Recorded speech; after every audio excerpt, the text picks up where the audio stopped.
오늘 우리에게 주시는 하나님의 말씀은 사도행전 9장 36절서부터 43절까지 보도록 하겠습니다.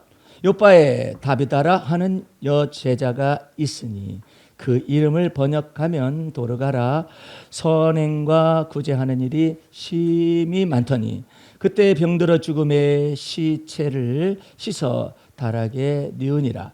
룻다가 요바에서 가까운지라 제자들이 베드로가 거기 있음을 듣고 두 사람을 보내어 지체 말고 오라고 간청하니 베드로가 일어나 저희와 함께 가서 이르되 저희가 데리고 다락에 올라가니 모든 과부가 베드로의 곁에 서서 울며 도르가가 저희와 함께 있을 때에 지은 속옷과 겉옷을 다 내어 보이거늘 베드로가 사람을 다 내어 보내고 무릎을 꿇고 기도하고 돌이켜 시체를 향하여 가로되 다비다야 일어나라 하니 그가 눈을 떠 베드로를 보고 일어나 앉는지라. 베드로가 손을 내밀어 일으키고 성도들과 과부들을 불러들여 그의 산 것을 보이니 온 요빠 사람이 알고 많이 주를 믿더라. 베드로가 요빠에 여러 날 있어 시몬이라 하는 피장의 집에서 유하니라. 아멘. 할렐루야.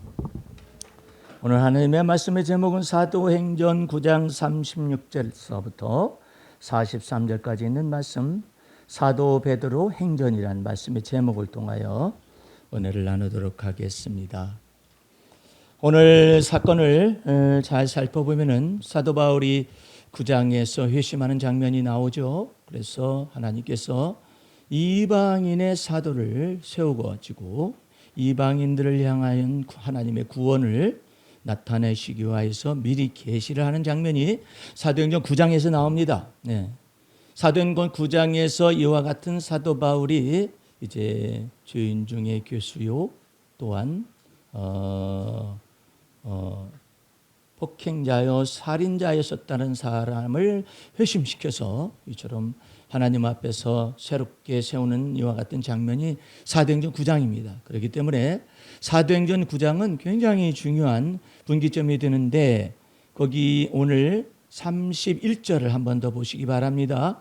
사도 바울이 회심을 하니까 그래서 그리스도의 복음의 말씀 계시를 받아가지고 전달을 하고 또한 바나바와 더불어서 연결돼가지고 예루살렘에 있는 사도들과 더불어 연결이 됐어요. 그렇게 해서 회심하니까 31절이 나타나는 것이죠. 그리하여 온 유대와 갈릴리와 사마리아 교회가 평안하여 든든히 서가고. 여러분이 생각할 때는 여기 자꾸 우리는 호언돈을 해요. 교회 그러면은 이 예배당 건물이 있는 이걸 교회라고 생각하는데 성경에서는 그렇게 말하지 않아요. 예. 아니 뭐 그러면 교회라고 친다면은 예루살렘 성전이 교회냐? 그렇지 않아요. 교회가 어디 있었어요? 마가의 다락방이 예루살렘의 교회였었어요. 그러니까 이걸 자꾸 착각을 하는 거예요. 이게 예배당 건물이 교회인 줄 착각을 하는 거예요. 그러니까 교회를 나오는 거죠. 예수님은 너 교회를 나왔지 네가 나를 믿었느냐? 예수님이 그러시죠. 그러니까 우리가 예수를 믿는 믿음을 가지고 한 주에 한 번씩 나와서 지체가 연합하여서 예배를 드리는 장소를 위하여 예배당이 있는 것인데 이걸 교회라고 생각하면 큰 착각이 벌어져요. 그러고 오게 되면은 우리 몸은 하나님의 성령이 거하시는 하나님의 전이다라는 이것이 갑자기 천국의 권력이 어디로 옮겨지느냐면 예배당 건물로 딱 옮겨져 버리는 거예요. 그러면 예배당 건물에서 있게 되면은 직제가 또 달라붙어요. 그러면은 목사님이 가장 높은 거야. 이거 좋겠다. 그다음에 장로님이 높고 그다음에 권사님이 높고 이런 엉뚱한 생각들을 하는 거예요. 그래가지고 내가 목사가 됐으면 목사가 된 것이 높은 직위에 있는 줄로 착각을 하는 거예요. 예? 아니 그 장로면 장로에게서는 그래도 목사님 다음으로는 높다 이렇게 생각을 하는 거죠. 이게 직제라고 그러는데 이것은 잘못된, 이게 우리가 청지기 정신이라는 것이 있는데, 스튜어드십이라고 해가지고 이거 섬기는 자의 직책이거든요. 그러면 목사님은 우리를 섬기지 않습니까? 그런 거 아니에요. 그것도 착각이에요. 목사님은 뭘 섬기냐면 하나님의 말씀을 섬기는 것입니다. 이거 아주 놀라운 거예요. 우리나라 대통령이, 어리석은 대통령이 하나 나와가지고 전체 우리나라 전체를, 민주공화국이라는 우리나라 전체를 계몽을 시키고 있어요. 아주 엄청난 사람이 나타난 거예요. 엄청나게 어리석은 사람을 하나님의 모략 속에서 드러내셔가지고 엄청난 사건들을 지금 만들어내고 있거든요. 소위 말해서 계몽을 시키고 있는 거예요. 헌법과 법률과 이 모든 것들에 관해서 계몽을 시키고 있는 거예요. 이것은 하나님의 모략입니다. 엄청나게 하나님께서 이 새 시대와 새로운 시대를 열기 위한 하나님의 계획 속에서 복음의 문을 열기 위해서 이런 일들이 나타나는데, 세상에 미국에서부터 세계 모든 나라들, 아프리카뿐만 아니라 유럽뿐만 아니라 아시아의 이 모든 나라 속에서 이 대한민국을 세워가지고 민주주의라는 것이 무엇인가에 관련된 내용을 굉장히 공부를 시키고 있어요. 그러니까 미국에서도 우리나라를 본받아가지고 트럼프를 탈핵하자고 그런 말도 나오고 있을 정도로, 그런데 놀라운 나라예요. 아니, 이게 조그마한 나라가, 그것도 한반도잖아요. 마치 충수 여기 있는 것처럼 몸에 붙어 있는 것처럼 이런 나라인데 거기에다 반절도 잘라져 있잖아요. 그러니까 아주 놀라운 나라인 거예요. 근데 왜 이렇게 시끄러운지 모른다는 거야. 똑똑해서 그래요. 예. 여러분들, 그런 의미에서 그 전봉준이 농민혁명이라든지 동학혁명 있잖아요. 이것은요, 우리나라의 전 근대적인 왕정이라든지 이 모습을 다 뒤집어 엎을 수 있는 놀라운 사건이에요. 역사적 사건이에요. 근데 저기 전라도 땅에서 이런 일이 나타났다 해가지고 별로 값어치를 갖다가, 역사적 값어치를 갖다가 치지 않는 사람들도 있을지 모르지만은 엄청난 사건이에요. 그러니까 갑오개혁이라는 것들이 나타나고 동학혁명을 통해서요, 엄청난 사건들이 이 기반 속에서 이것이 나타나지면 안 되죠. 그런데 어쨌든 기중한 것은 하나님께서 이 모든 것들을 전체를 개혁을 하시는 건데, 나는 이 말씀을 이제 지금 여기에서 굉장히 깊은 데로 더 들어가야 하는데, 이 지금 베드로를 먼저 이야기를 하겠어요. 이 베드로가요, 이 지금 요바라는 곳에 있어가지고 죽어가지고 시체를 씻어서 다락에다 놓은 다비다라는 도르가라는 이름의 이와 같이 자선을 많이 하고 구제와 이와 같은 걸 많이, 선행을 많이 했었던 사람인데, 이 사람은 특별히 어떤 사람이냐면은 그 인근 일대의 과부들이 속옷과 겉옷을 다 찢고 만들어 가지고 이 사람에도 얻어 입지 아니한 사람이 없을 정도로 그런 사람인데, 오늘 여러분들 36절을 정확하게 읽어볼까요? 요바에 다비다라 하는 뭐가 있어요? 이거 정확히 봐야 해요. 그냥 다비다라 하는 뭐 사이사반하는 사람이 있는 게 아니에요. 제자가 있어요. 제자가. 이것이 안 보이면은 이 성경 말씀 전체가 안 보이는 거예요. 자, 사도 바울이 회심할 때도 아나니아라는 주의 제자가, 익명에 보이지 않는 제자가 있었었는데, 그 제자에게 예수님이 나타나셔가지고 저기에 지금 사도 바울이라는 사울이라는 청년이 지금 회심하기 위해서 저렇게 있는데, 하나님의 이름을, 예수의 이름을 이방인의 임금들과 이스라엘과 자손들 앞에 전하기 위하여 택한 나의 그릇이다라면서 제자를 사용하잖아요. 여러분들, 이건 굉장히 다른 거예요. 여러분들은 예수 그리스도의 이름으로 죄사함을 얻었습니다. 할렐루야. 의롭다 칭하심을 받았습니다. 할렐루야.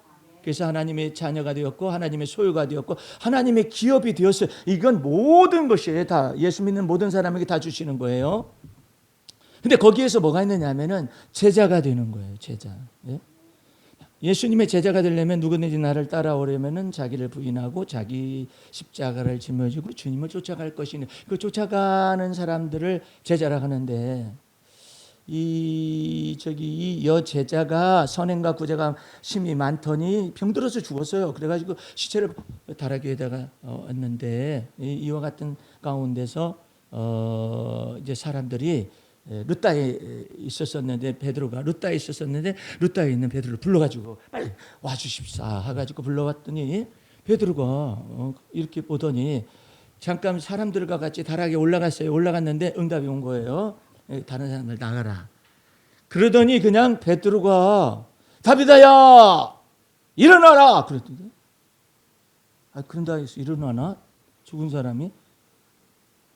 이 말이 여러분들이 이 말이 어느 분이 하시던 말이었던가 이것을 기억을 해야 해요. 죽은 나사로가 나흘이 돼서 썩은 냄새가 났었던 마리아와 마르다의 동생이 있었잖아요. 오라버니가 있었잖아요. 근데 나흘이에요. 나흘. 예.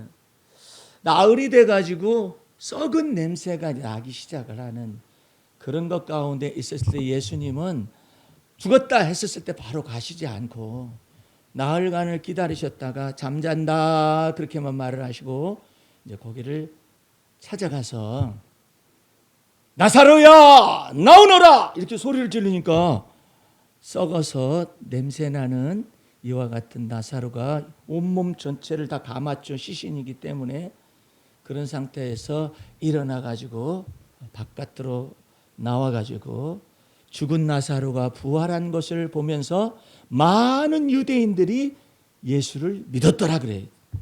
근데 여기 이 지금 다비다라는 도르가라는 이 여제자는 죽은 다음에 곧바로 씻어가지고 올려놓은 것이죠. 그러니까 바로 죽은 거죠. 예. 그런 것 가운데서 다비다야 이렇게 저기 40절 한번 볼래요? 베드로가 사람을 다 내어 보내고 무릎을 꿇고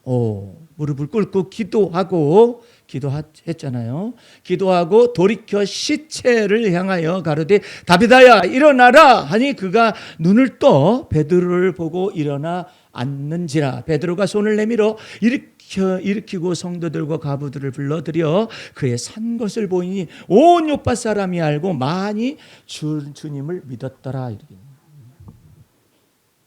나는 이 베드로가 룻다라는 곳에 바로 있었어요. 요파 전에 거기서 그냥 그 34절을 돌아와 보세요. 33절 거기서 애니아라는 사람을 만나며 그가 중풍병으로 상위에 누운 지 8년이에요. 야, 그냥 죽어야 하지 않을까? 8년이면 중풍병으로 상위에 누운 지가 8년이라. 베드로가 가로되 애니아야 예수 그리스도께서 너를 낫게 하시니 일어나 내 자리를 정돈하라 한데 일어나니라 그래. 그래가지고 거기에 있는 사람들이 다 베드로를 통하여서 주님을 믿죠. 애니아를 통하여서 믿죠. 그런 것 가운데서 이제 다비다라는 도르가가 이제 죽은 사건이 나타나죠. 여기로 요바로 오게 된 것이죠. 난 여기에서 여러분과 내가 지금 생각해야 할 게 있어요. 베드로가 뭐 어떤 사람일까? 생각을 해요. 베드로는 갈릴리 바다에 그냥 부모도 없는 상태 속에서 안드레라는 동생과 더불어서 결혼은 어떻게 일찍 하게 됐어요. 그래가지고 장모님 댁에 얹혀 사는 사람이었어요. 베드로의 장모가 나름대로 돈이 있었어요. 이거 그 배를 움직이게 되죠. 그런데 이제 장모가 돈은 있는데 배도 있는데 움직일 사람은 없는데 베드로가 안드레와 더불어서 그 집에 이제 들어간 것이죠. 여러분들이 정확하게 알아야 해요. 부모도 없어요. 베드로는. 그런 것 가운데서 이 베드로가 이제 그물을 던져서 먹고 사는 어부 아니에요.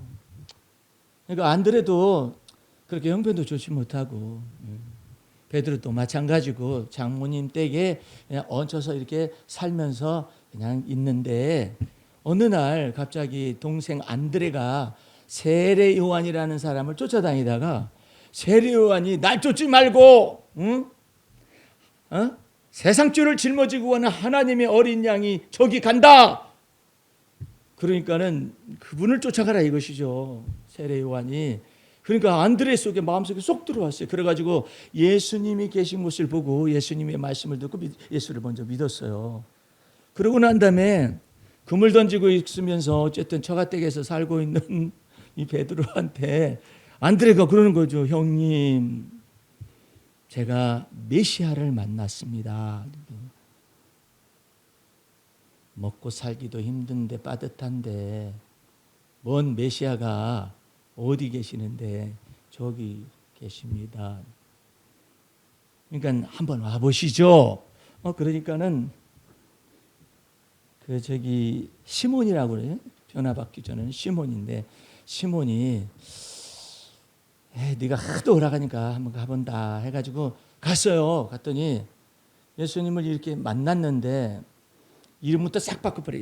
너는 시몬인데 이후로는 너를 베드로라 하리라. 시몬은 무슨 갈대 같은 사람이에요. 이름 자체가 이 갈대 있잖아요. 흔들리는 갈대 같은 사람인데 예수님이 이름을 딱 바꿔버려요. 뭘로 바꾸느냐면 너는 베드로다. 예? 너는 반석이다. 딱 바꿔요. 페트라라고 헬라어는 그러는데 그 이름을 딱 바꿔주더니 한 말도 안 하셔요. 그러니까 그런가 보다. 내가 지금 먹고 살기 바쁜데 무슨 베드로란 이름 바꾸는 건 뭐 내게 필요할 것인가 생각해가지고 뒤돌아갔어요. 예. 뒤돌아가니까는 아무 말도 안 쳐. 그러다가 이제 베드로가 어느 날 아주 정말로 결정짓는 날이죠. 밤이 맞도록 그물을 던졌는데 한 마리도 갈릴리 바다에서 고기가 안 잡히는 것이죠. 그러니까 너무나 이상한.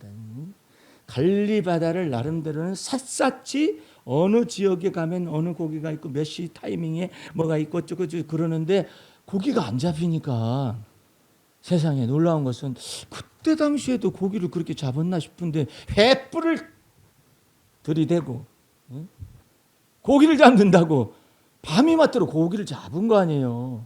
나는 성경이 너무나 희한해요. 아니 그때도 밤 낚시를 하는 것도 아니고 배에 그물을 던져서 이 고기를 잡는가 이랬는데 밤이 맞도록 고기를 잡았다잖아.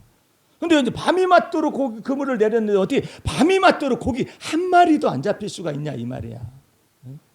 너무나도 막 이상한 거예요. 그리고 아침에까지 막 했다가 나와가지고 그물을 씻고 있는데 마침 예수님이 오셔가지고 시몬아, 내가 네 배를 띄우고자 원하노라. 그러니까는 어떤 뵙던 분이잖아요.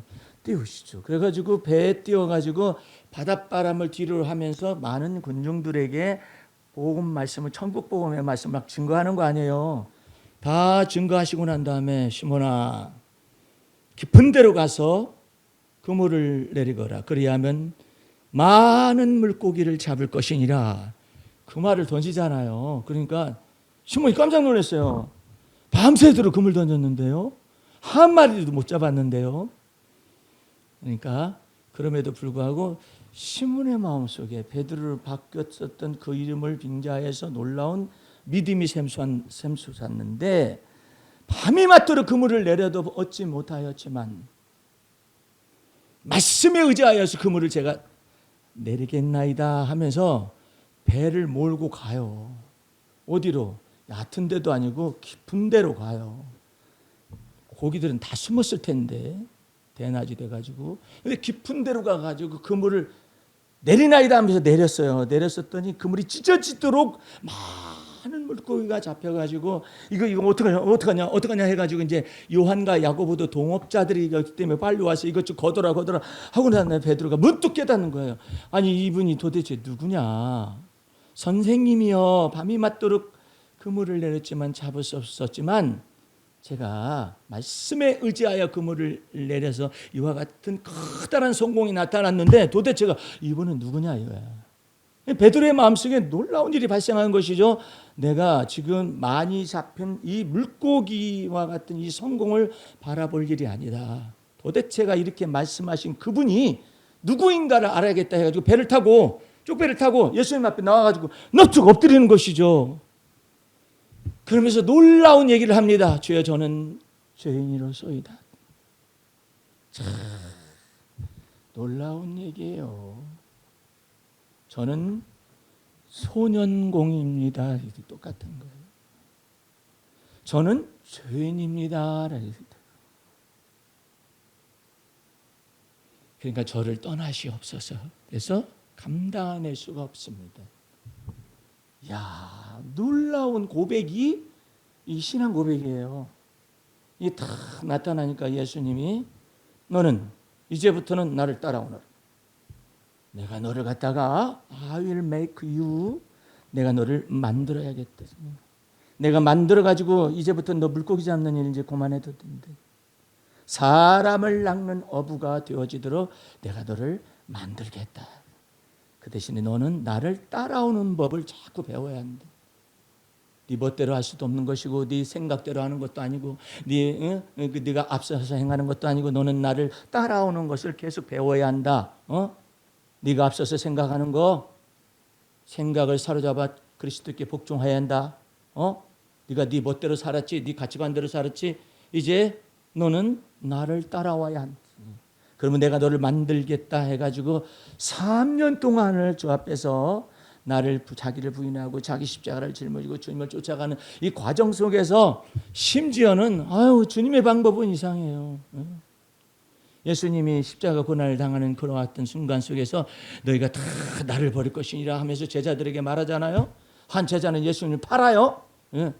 다른 유다는 그런 것 가운데서 베드로가 아니 내가 다 버리고 주님을 쫓아왔는데 내가 주님을 버리다니 말이나 되겠습니까? 이 사람들은 다 버릴지 몰라도 왜 이렇게 물고 들어가나 몰라 베드로가 다른 사람을 저는 안 버립니다.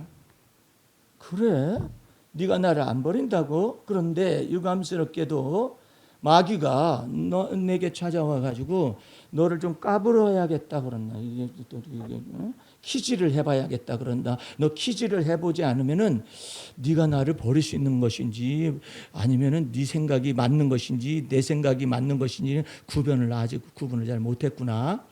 그래가지고 퀴즈를 시키는데 그리고 난 다음에 너는 돌이키고 난 다음에 내 형제들을 나중에는 굳세게 할 것이다 그러더니 예수님이 십자가에 이와 같은 놀라운 고난을 받기 위해서 재판정으로 끌려 들어가는데 베드로가 쫓아갔어요. 거기서 쫓아갔는데 횃불을 찌고 이게 따스하게 이게 불을 쬐고 있는데 갑자기 너 예수당이지? 그러니까 나 아니라고.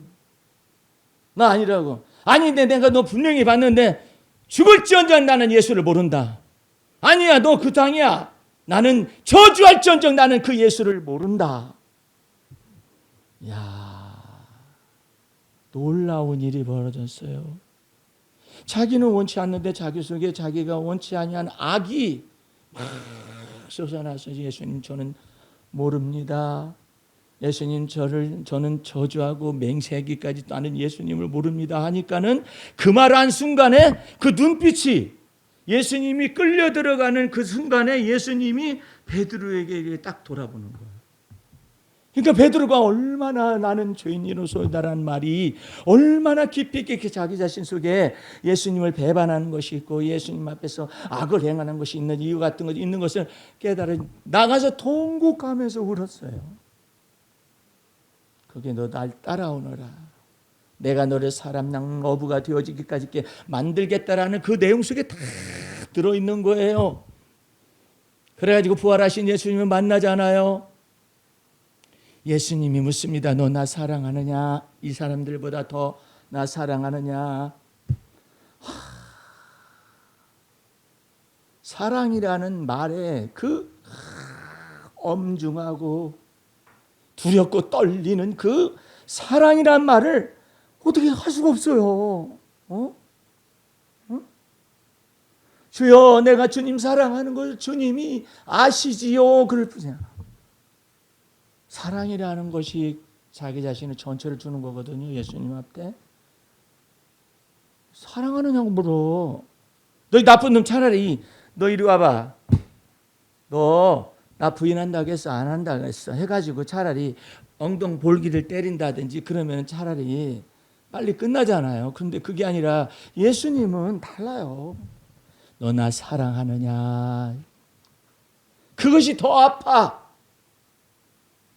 예? 이 심장이 깨져버려요. 베드로의 심장이 깨져버리다니까. 예? 이 브로큰 하트라고 그래요. 상한 심령이라고 그래요. 이것이 깨져버려요. 막 주님의 무엇 앞에 깨지냐면은 죄책감 때문에 깨지는 게 아니에요. 너가 나 사랑하느냐? 그 말 때문에 깨지는 거야. 그걸 배운 사람이 다윗이었어요. 그래서 나의 힘이 되신 여호와여, 제가 주님을 사랑합니다. 이렇게 말해요. 여러분들도 그 주님은 저를 사랑하세요. 아멘. 그렇게만 하면 안 돼. 나의 힘이 되신 여호와여, 제가 주님 사랑합니다. 왜 다른 사람들은 전부 다 진급하고 다른 사람들은 다 직책을 받아가지고 하는데 왜 나만 나를 그냥 겨눠가지고 나를 갖다가 완전히 주목해가지고 왜 나만 그렇게 이렇게 진급은 되긴 됐는데 직책을 맡다가 다른 사람 보는 앞에서 다 창피하게 그냥 나만 그러지.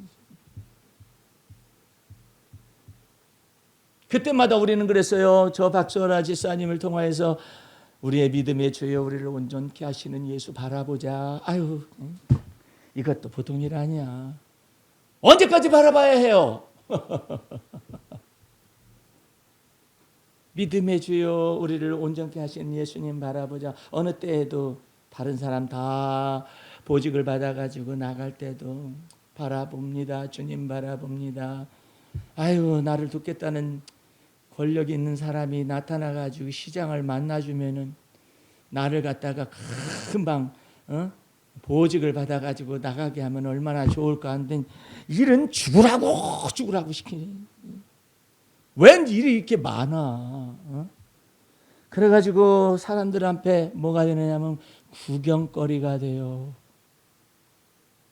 사람들한테 구경거리가 되게 해야 됩니다.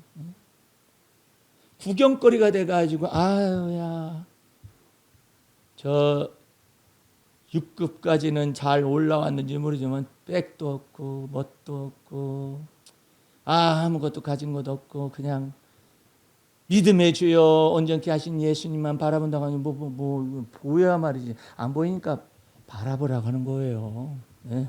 네? 주님만 바라보는데 우리 주님은 그것을 가지고 다 다뤄요. 다 달아봐요.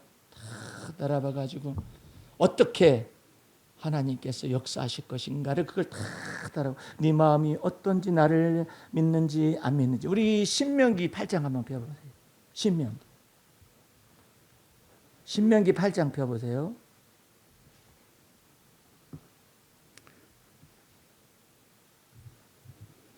1절서부터 봅니다. 내가 오늘날 명하는 모든 명령을 너희는 지켜 행하라. 그리하면 너희가 살고 번성하고 여호와께서 너희의 열조에게 맹세하신 땅에 들어가서 그것을 얻으리라. 내 하나님 여호와께서 이 40년 동안에 너로 광야의 길을 걷게 하신 것을 기억하라. 여러분들, 주님이 걷게 하신 거예요? 아니면 내가 팔자와 운명이 더럽게 사나워 가지고 내가 걷고 있는 거예요? 두 가지 중에 하나를 결정하면 돼요. 내가 팔자와 운명이 사나워서 동쪽으로 가면 귀인을 못 만나가지고 서쪽으로 가면 귀인을 못 만나가지고 북쪽으로 가면 귀인을 못 만나요. 남쪽으로 가면 귀인을 못 만나가지고 운명과 팔자가 참 더럽다. 이렇게 생각할 수 있어요. 근데 주님이 결정하라고 그래요. 너 그렇게 생각하면 네 사주, 생년, 월, 일, 이것이 사주예요. 이 사주를 근거로 하여 가지고 점성술과 그 다음에 운명과 팔자를 다 읽어낼 수 있습니다. 그 사람들이 다 틀리느냐? 그런 것도 아니에요. 있을 수 있어요. 근데 너 하나님의 사람아, 그래 주님께서 너 하나님의 사람아, 생년, 월, 일 시를 가지고 사주를 갖다가 해석하고 팔자를 해석하고 운명을 해석하는 그쪽으로 너 들어갈래? 아니면 너는 저기 오늘 대표 기도자가 아주 놀라운 기도를 했어요. 그 기도의 내용이 뭐냐면 하나님은 우리를 생명의 빛 가운데로 가게 하십니다라는 그 생명의 빛에 관련된 내용을 말을 했어요. 이것은 여러분들 굉장히 중요한 것입니다. 네가 생명으로 살을래? 아니면 생명의 빛 가운데서, 그러니까 생명으로 사는 것을 뭐라고 하느냐면 사주와 팔자와 운명으로 사는 거라고 해석이 되는 거예요.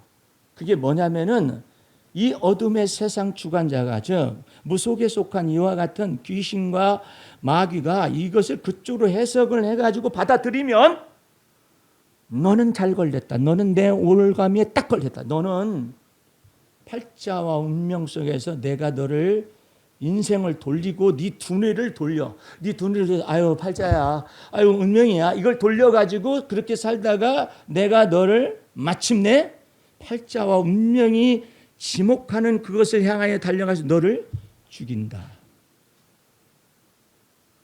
그게 사망의 세력이에요. 사망의 세를 잡은 자, 곧 마귀가 그렇게 해가지고 어디서부터 시작하면 잘 보세요. 이 두뇌로부터 침투를 합니다. 그래가지고 팔자야, 나 운명이야. 베드로도 그냥 평생 어부로 살다가 죽어. 나는 처가댁에 얹혀가지고 배 놀리다가 동생하고 그냥 살다가 그냥 죽어. 그러면은 마귀가 그러겠죠. 그게 네 팔자야. 그게 네 운명이라고. 이런 것 가운데서 해석을 해가지고 받아들이잖아요. 그러면 너는 죄 가운데서 죽는다. 근데 예수님이 오셨어요. 예수님이 오시더니 탁하니 이름부터 다 바꿔버려. 너는 베드로라 다 바꿔버려. 바꿔버리고 나면 예수님을 만나잖아요. 만나고 난 다음에 네가 어디까지 올 수 있냐. 예수 믿어가지고 저 돈 벌었어요. 그래. 거기까지만 기는 건 너는 거기까지냐. 예. 저 예수 믿어가지고 성공했어요. 아 그래, 넌 거기까지냐? 저 예수 믿어가지고요. 9급, 8급, 7급, 그 다음에 6급까지 왔어요. 왜? 그래, 너 거기까지만 믿는 거야. 근데 그게 전부냐 이거야, 인생 속에서. 그게 뭐가 있느냐면은 너가 예수 믿어가지고 잘 됐네, 형통했네, 장수했네, 병고침을 받았네, 이거 다 좋다 이거야. 근데 또 다른 단계가 있다. 그게 뭐냐면 네가 나를 따라오게 되면 내가 너를 만든다. 팔자와 운명에서 있었던 네 생각의 구조, 가치관의 이와 같은 모든 것 가운데 때로 좋은 일 만날 때는 아이고 예수님 감사합니다 이렇게 해요. 아이고 하나님 감사합니다 그렇게 해요. 그런데 안 좋은 일이 발생하면 아이씨 팔자인가 봐. 아이씨 운명인가 봐. 그렇게 살다가 인생 살다가 죽는 거다. 그런데 그것으로 끝날래? 네가 이와 같은 것 가운데 나를 따라오기만 하면 네가 변하는 게 아니야. 내가 너를 만드는 거야. 내가 너를 만들어가지고 귀히 쓰는 그릇 만드는 것이다. 비록 소년공이라 할지라도 이건 뭐 흙수저도 아니에요. 금수저는 말할 것도 없고 흙수저도 아니에요. 무수저야 무수저. 수저가 없어 아예.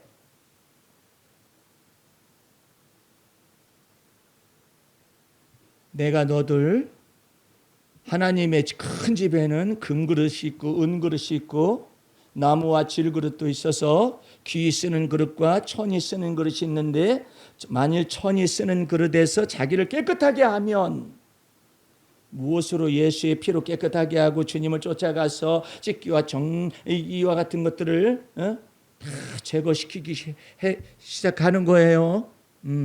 너를 잡아 죽인다 할지라도 너를 살리시는 분이 누구인가 네가 안다면은 내가 너를 소년공에서부터 시작해가지고 정의가 무엇이며 정의가 무엇이며 이 가난한 자들을 위하여서 하고자 원하는 너의 모든 생각과 이 모든 것들을 다 바꿔서 네가 만약에 불평이나 원망이나 찌들어진 인간이 되어져 버리면은 내가 널 쓸 수가 없지만은 네가 만약에 보이지 않는 하나님을 믿게 되면 내가 너를 모든 사망의 음침한 골짜기가 내가 너를 건져서 귀히 쓰는 그릇으로 만들 수가 있다.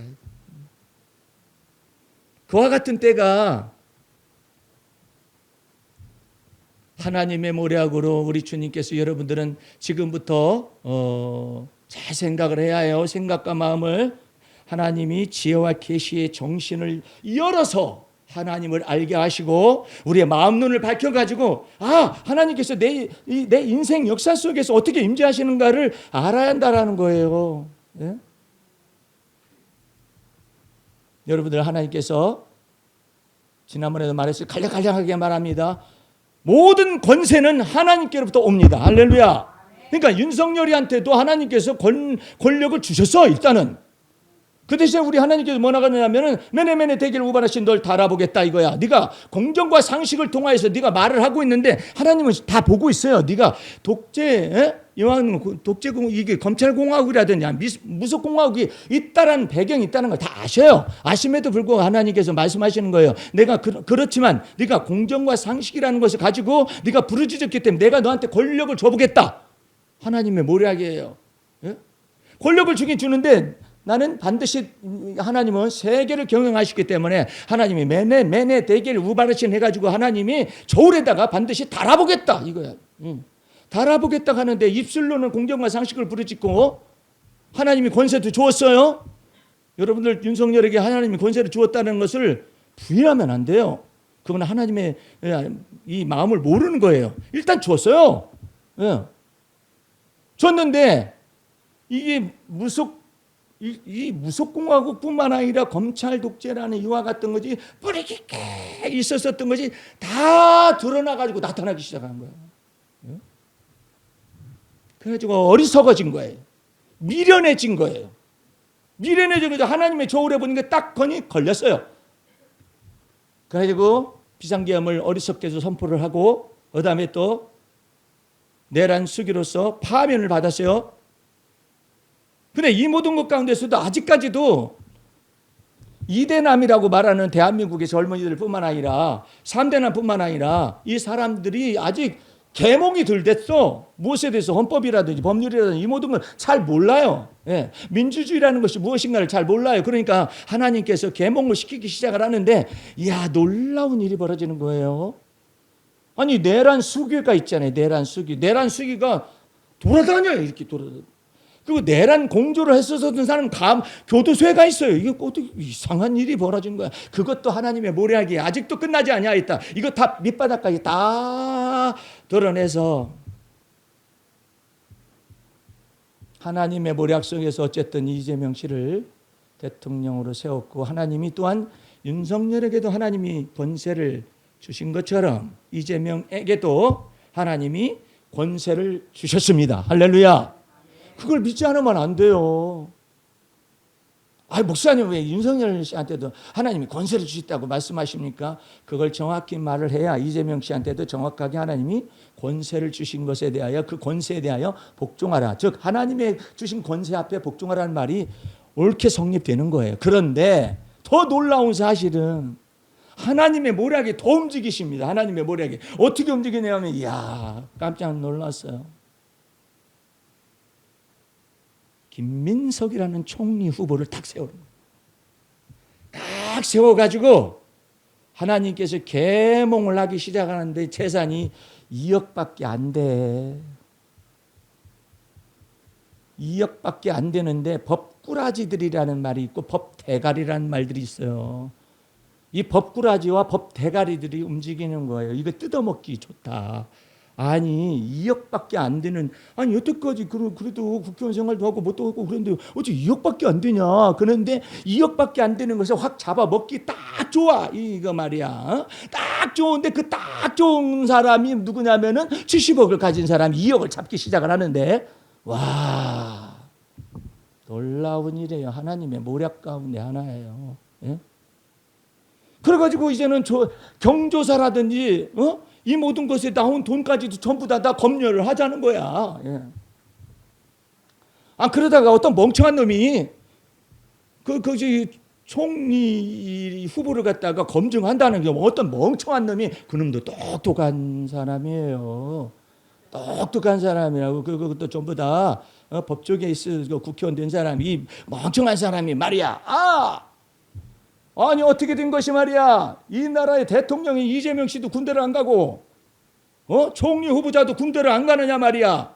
이게 지금 뭐 이런 소리가 다 있느냐. 이 난리가 난 거예요. 그것도 하나님의 모략이 움직이기 시작하는 거예요. 어떠 대통령까지 군대 안 가고 총리 후보자까지 군대 안 가는 것을 그 말이 나오기를 바라요. 그게 하나님의 모략이야. 그 주둥이에서 그 말이 나와야 해. 먼저 나와야 해. 먼저 나오니까는 한 지혜로운 국회의원 아니 이와 같은 말을 합니다. 아니 어떤 사람 부동시로 해가지고 대통령 저기 그 군대도 안 간 대통령이 나왔고, 어떤 사람은 급성 간염으로 해가지고 저기 군대도 안 간 사람이 있다고 말이야. 그렇게 말을 하니까 그 급성 간염 때문에 군대를 안 간 그 사람이 70억 가진 사람이 뭐야 하면서 막 여기에 돌아버린 거야. 그 주 뭐뭐말하는 그 국회의원이 말해요. 뭐야 이거 지금 나를 두고 말한 거 아니냐고. 그거 자기가 말을 하는 바람에 완전히 이번 청문회 때 스타 됐어요. 스타. 아니 이거 뭐 저기 김민석 저기 그 총리 후보자 청문회가 아니라 주 뭔가 하는 그 사람 청문회가 돼버린 거예요. 그래가지고 이건 온데간데 없고 뭐야 이게 급성 간염 때문에 그러니까 나를 두고 한 얘기냐고 막 그렇게 말을 하니까 그 답변하신 저기 국회의원이 뭐라고 하느냐면 내가 당신 두고 얘기한 거예요?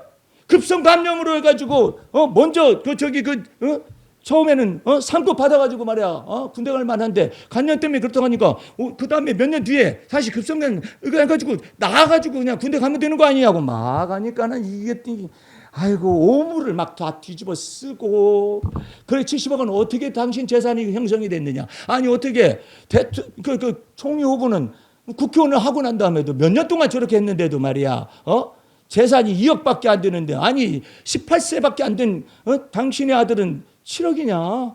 어떻게 해서 그 돈이 나왔냐? 이래 가지고 또 이제 난리가 났습니다.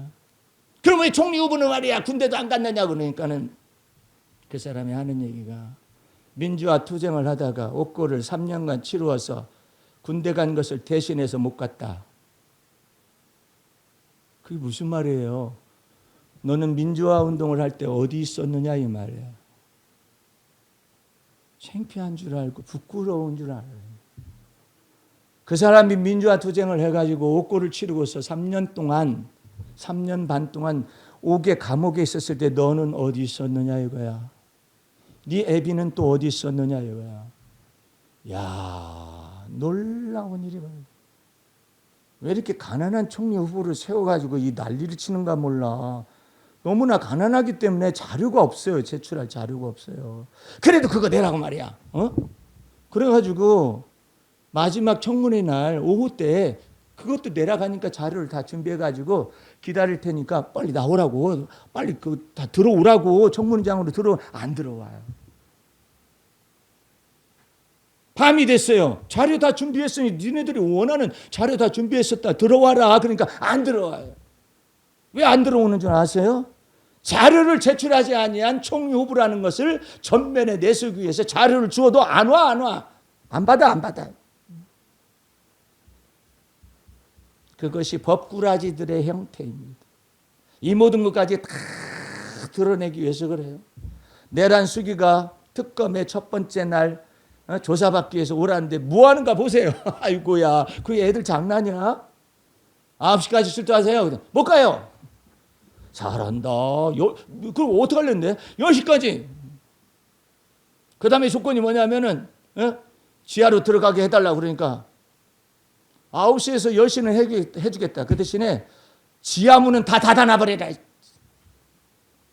그러니까 우리는 거기서 몇 시간씩 거기서 기다릴 수 있단 말이야. 지하 앞에서 말이야. 어쨌든 온 거 아니냐. 그러니까 또 특검에서 뭐라 그러냐면은 왔다가 사무실까지 들어오지 않으면은 없는 것을 해가지고 체포영장 치겠다. 아이고 창피해라. 왜 그렇게들 산대요? 예? 김건희도 입원해가지고 우울증이 때문에 휠체어를 타지? 우울증하고 휠체어하고 무슨 상관이 있어요? 예? 근데 우울증이라 해가지고 휠체어를 타고 있더니 자칫 잘못하고 잠깐 일어섰네 또. 그것이 또 화면에 잡혔네. 아이고 정말 희한한 벚꾸라지들이 움직이고 있잖아요. 그것까지 다 봐야 해. 그래야 2대남이 됐든 10대남이 됐든 아니면 3대남이 됐든 4대남이 됐든 이 사람들이 전부 다 계몽이 되는 거예요.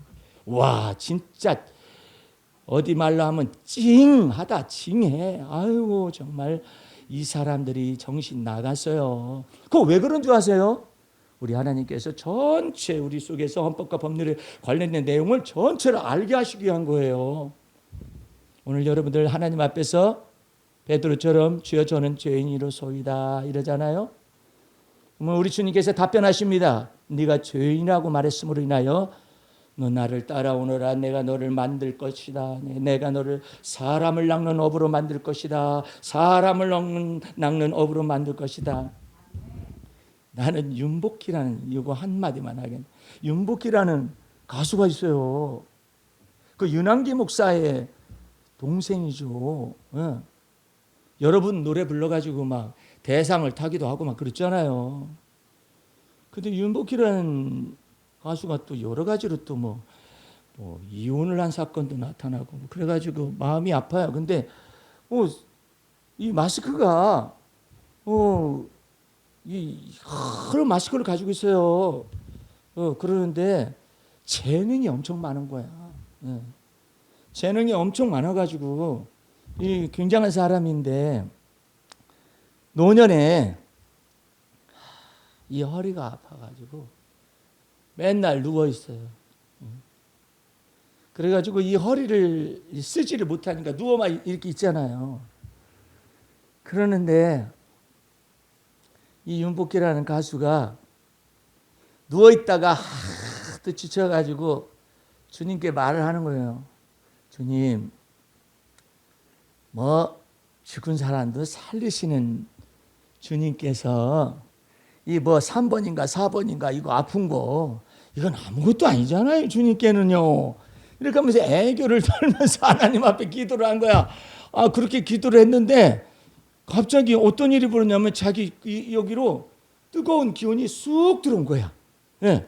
쑥 들어오니까 자기가 생각할 때 이게 무슨 기운이 들어오느냐 그러는데 저기도 그런 경험을 하고 우리 교인들도 그렇게 경험을 하잖아요. 근데 그게 성령의 불이 들어왔던 거예요.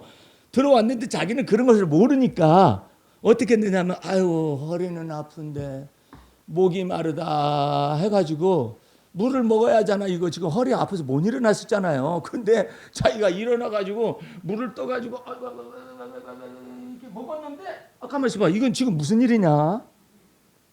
나는 분명히 허리 아파가지고 누워 있어야 하는데 이렇게 걸어간 건 무엇이며 이걸 해가지고 물을 따라가지고 전져서 물을 따가지고 마시고 있는 나는 무엇이냐 생각해 보니까 할렐루야 나서 버렸어요. 아유 너무나 놀라워요. 성령의 불, 사랑의 불이 임하면 우리 주님께서 여러분의 몸을 어루만지십니다. 할렐루야. 몸과 마음을 아예 어루만지시면은 이 정신도 주님께서 지어와 계시의 정신을 주시고 여러분의 몸도 어루만질 수가 있고 그래요. 여기 우리 둘째 아들 나왔는데 나는 그거 잊지를 못해요. 애가 어느 날은 내가 아이를 보니까는 초등학교 몇 학년인지 아니 애를 이렇게 보니까 갈비뼈가 이렇게 막 드러나 있어요. 아니 너는 어떻게 이렇게 네 애비가 그냥 잘못 먹이는 것도 아닌데 이 갈비뼈가 이게 드러나가 이게 뭐냐? 내가 주님 앞에 눈물로 혼자 기도했어요. 주님, 갈비뼈가 드러나는데 무슨 기아 난민도 아니고 이게 뭐예요, 주님? 먹는 은사를 주시옵소서. 그랬더니 돼지같이 먹기 시작했대. 돼지같이 먹기 시작하고 뚝뚝 있어요. 갑자기 참 희한한 일도 다 있고. 이 뚝뚝해져가지고 내가 봐도 막 살이 요즘 무슨 살이 유명하다며 아궁살인가 뭔가 이 살이 유명하다며 그래가지고 아이고 주여 얘가 그 주님께서 먹는 은사를 달라고 했더니 너무 많이 먹어가지고 이렇게 막 애가 막 불어났습니다. 주여 다시 또 기도합니다. 주여 이것이 전부 다 기로 가게 하여 주시옵소서. 그렇게 기도했더니 우리 하나님이 기도를 들으셔가지고 184가 됐어요. 할렐루야. 이야, 본인은 아는지 모르는지 모르겠다마는 어쨌든 주님은 내 눈물 아실 거예요. 근데 귀중한 것은 뭐냐면 주님께서 우리 몸 안에서 역사를 하신다는 거예요. 임재하실 수 있다라는 거야. 사시사철 그냥 저기 아이스 커피 마시는 것이 소원인데 온몸 전체가 차. 온몸 전체가 차가지고 이게 마시는 게 소원 안 돼. 안 되는 대로 보고 주님께서 성령의 불을 부어버리니까 이제 막 따뜻한 불이 들어가가지고 이제 이 저것을 마셔요. 마시더니 이제는 주무시긴 하지만 주무팀장까지 주께서 존귀한 자로 세워버리셨습니다. 여러분의 생애 속에 주님이 이렇게 임재하실 수가 있는 걸 믿으시길 주의 이름으로 축원합니다. 기도하겠습니다. 우리 하나님 아버지 감사 찬미 올립니다. 주의 보혈 능력 있고 그 피의 권세와 능력 우리를 날마다 주 안에서 새롭게 하시는 줄로 믿습니다. 주님께서 우리의 생에 다가도록 주여 인도하여 주옵소서. 예수님 이름으로 기도하였습니다. 아멘.